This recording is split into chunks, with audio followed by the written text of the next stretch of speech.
Estoy convencido que la cifra no es exacta, pero la doy porque son data que viene desde las instancias mundiales.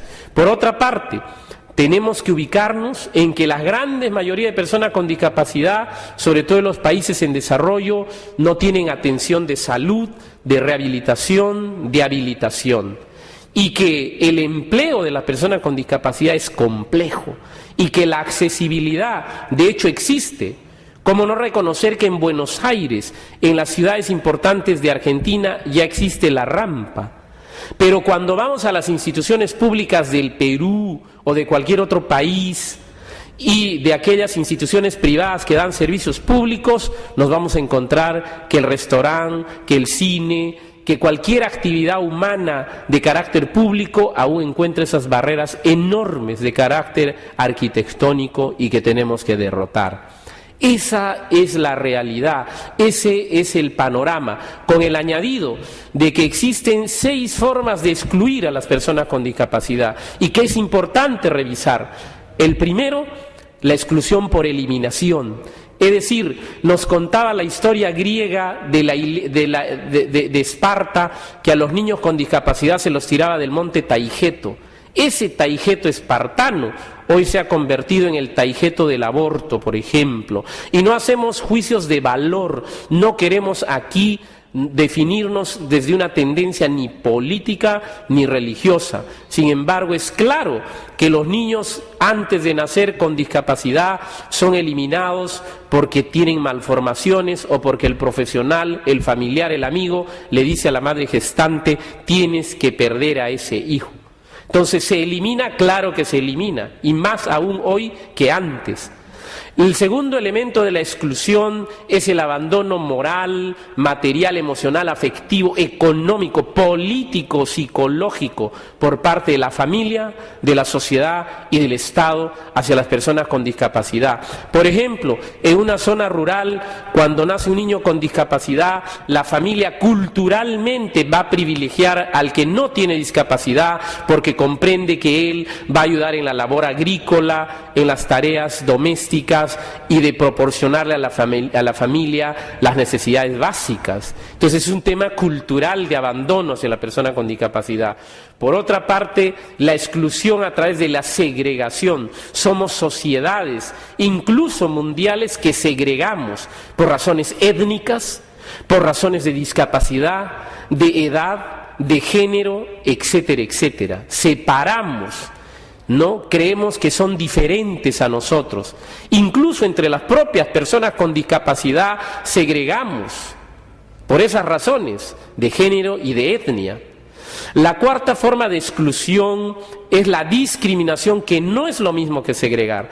La discriminación es una construcción, un concepto social que se ha inoculado, que se ha estereotipado, que ha pasado de familia en familia, de sociedad en sociedad, creyendo y entendiendo que las personas con discapacidad somos seres de menor valor, de menos capacidad, ¿no? Entonces se discrimina por la condición de discapacidad, como una cuestión mental que se ha ubicado en el cerebro de los seres humanos.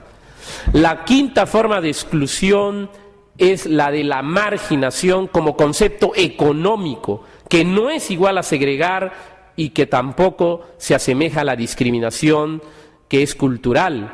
La marginación tiene que ver con el tema económico. Si yo vivo en un barrio de Buenos Aires, de una zona rica, y otro vive en una zona pobre, el que está en la zona pobre va a tener menos capacidades para la educación, la salud, la rehabilitación, el empleo, la accesibilidad, el agua potable, la electricidad. Sin embargo, el que está en la zona rica tendrá más capacidades. Entonces, ¿lo económico define? Por supuesto que sí. Y las personas con discapacidad normalmente pertenecen a los grupos más pobres del planeta. De ahí que la cuestión de la marginación es un elemento grave de exclusión. Y por último, tal vez de la peor exclusión es aquello que han formado en nuestras cabezas, que las personas con discapacidad hemos transformado eufemísticamente, hemos maquillado, pero que continúa siendo la idea de que la discapacidad viene de la perspectiva de la mendicidad, de la limosna, de la caridad, del asistencialismo y del paternalismo. Creemos que la política pública, el servicio público es como una bendición, es una donación, es un regalo, y no comprendemos que es un derecho al que tenemos las personas con discapacidad. Decía el coautor de la Declaración de los Derechos Humanos, René Cassin, que derechos humanos se corresponde al concepto de dignidad. ¿Y qué es dignidad? Es darle a cada quien lo que merece. Y las personas con discapacidad, ¿qué merecemos? Merecemos, por supuesto, un tratamiento superior, mejor. Y muchos del capitalismo global plantean bajo la filosofía de la igualdad de oportunidades que de lo que se trata es la igualdad. Colegas, ¿igualdad? Pongámonos a mi izquierda con un niño sin discapacidad y a mi derecha con uno que tiene discapacidad locomotriz y en consecuencia usa silla de ruedas. Ambos tienen 5 años. Si yo le doy las mismas oportunidades, iguales oportunidades, estaré siendo injusto, no estaré siendo equitativo, porque el niño con discapacidad merece un plus adicional, porque va a requerir de la ayuda biomecánica, de las tecnologías compensatorias, probablemente de la terapia psicológica y otras disciplinas. En consecuencia, el capitalismo global pretende decirnos que la igualdad de oportunidades es el camino, y nosotros decimos que no, que tenemos que estar en la idea de René Cassin, que se trata de un asunto de dignidad, de darle a cada quien lo que merece, y las personas con discapacidad merecen plus adicionales para encontrar esos factores compensatorios para el desarrollo. Hasta aquí hemos podido ubicar desde nuestra perspectiva organizacional el ámbito, la situación, las condiciones en que viven las personas con discapacidad en el contexto global. De manera tal que ahora nos vamos a permitir reflexionar junto a ustedes si es que existen alternativas reales de que logremos ubicarnos en el verdadero desarrollo, en la economía, en la filosofía, en la historia, en las ciencias, en la ideología. ¿Es probable que las personas con discapacidad transitemos en esas condiciones futuras? Por supuesto que sí. Por supuesto que hay posibilidades enormes de que las personas con discapacidad seamos parte de esta sociedad de la información, de esta sociedad del conocimiento, de la velocidad de lo que significa hoy las comunicaciones.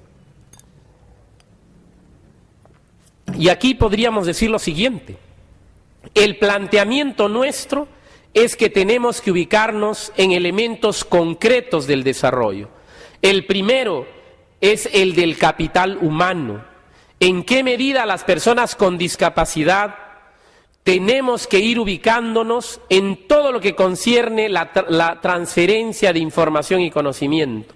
Darle esas herramientas a la persona con discapacidad para surgir, para prepararse en los ámbitos educativos, técnicos, profesionales, y que esto le permita competir